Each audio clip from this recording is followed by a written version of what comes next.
मीरा, अब तो कॉलेज भी बंद हो गई, सारा स्टूडेंट भी चल गई। का बात बा? तू अभी ले बतैलू ना। अरे का बात बा, तू इतना परेशान काहे लगत रू? बताओ तानी, वो कहा ना हम कैसे कहीं हमरा समझ में नहीं आवत, बहुत शर्म लागता।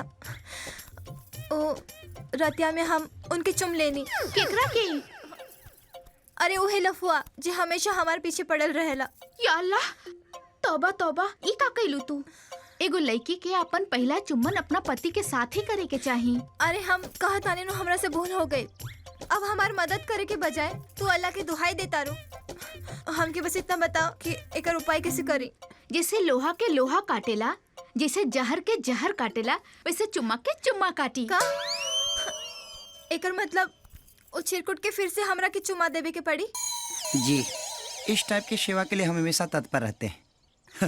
और एक बात, कल रात को जो आपने चुम्मा लिया था वो बहुत स्वादिष्ट था कि अभी तक हम कुल्ला तक नहीं किए। जी, और यह ऑफर बहुत कम समय तक के लिए सीमित है। जो भी लेना देना है जल्दी ले दे के हटा दीजिए, क्योंकि 4 भैंसों का गोबर उठाना है और 2 भैंसों को दूहना है।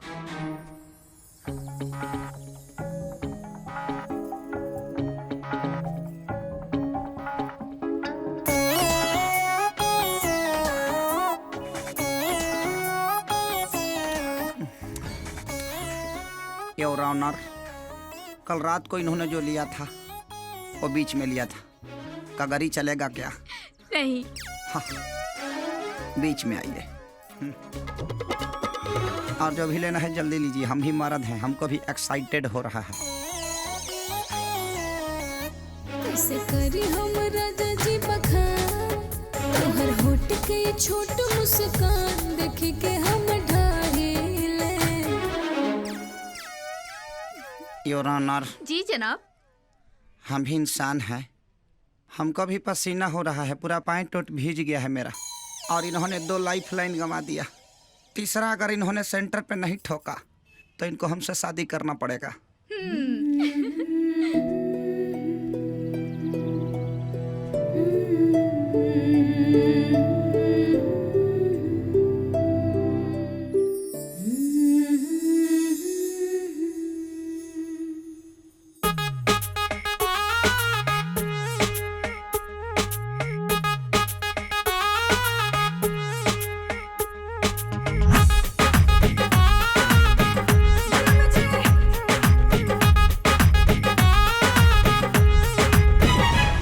कई दिन से पानी जागल, एगो रोग बा हमरा लागल।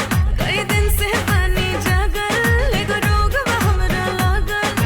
आज हम कहतनी दिलवा के बतिया, जब न बुझला तो बलम जी, बलम जी, बलम जी, I love you, love you, बलम जी, I love you, बलम जी, I love you, love you, बलम जी, I love you। कई दिन से पानी जागल, एगो रोग बा हमरा लागल। आज हम कहतनी दिलवा के बतिया, जब न बुझला तो बलम जी, बलम जी, बलम जी, I love you, love you, बलम जी, I love you, बलम जी, I love you, love you, बलम जी, I love you।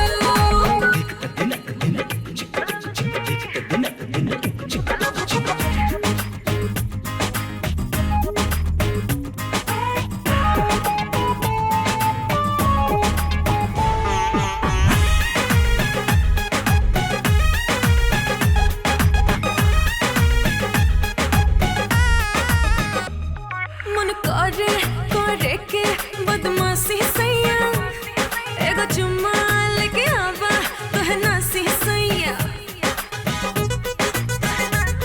मन करे करे के बदमाशी सैया, एगो चुम्मा लेके आवा तोहे नासी सैया। दोनों जने के न जाए रासी सैया, जेकरा इलाज पूरा दुनिया में नइखे, जेकरा इलाज पूरा दुनिया में नइखे, भइल त हमके बलम जी, बलम जी, ए बलम जी, I love you, love you, बलम जी, I love you, बलम जी, I love you, love you, बलम जी, I love you।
बात ऐसा है मैडम जी की पत्ती पत्ती वाला सब कार्यक्रम आपने कर ही दिया है।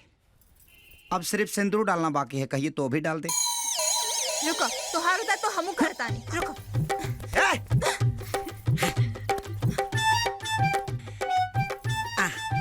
अच्छा प्यार के तोहफा दे देलू, दूसर को दे दा ताकि माई के दे दे। हम आज ले हील वाला चप्पल नहीं पहनले।